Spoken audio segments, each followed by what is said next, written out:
It takes minutes for a firestorm to blow through a neighborhood, but rebuilding lives takes years. This is hard.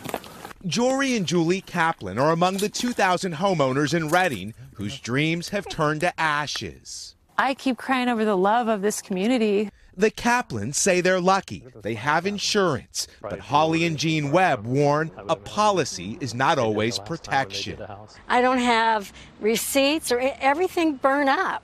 The Webbs lost their Santa Rosa home last year in California's most destructive fire. Expecting a full payout from insurance, after the fire, they were flooded with red tape.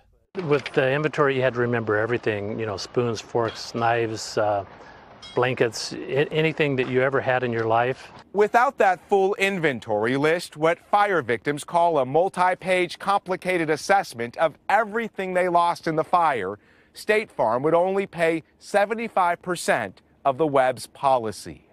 In April, our NBC Bay Area station heard similar stories from others. Who got everything out of their insurance policy they expected? That's nobody.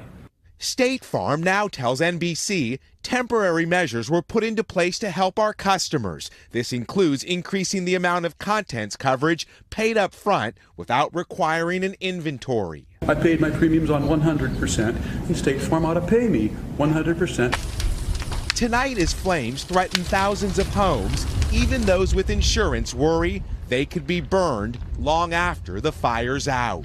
Miguel Almaguer, NBC News. Hey, NBC News fans, thanks for checking out our YouTube channel. Subscribe by clicking on that button down here and click on any of the videos over here to watch the latest interviews, show highlights, and digital exclusives. Thanks for watching.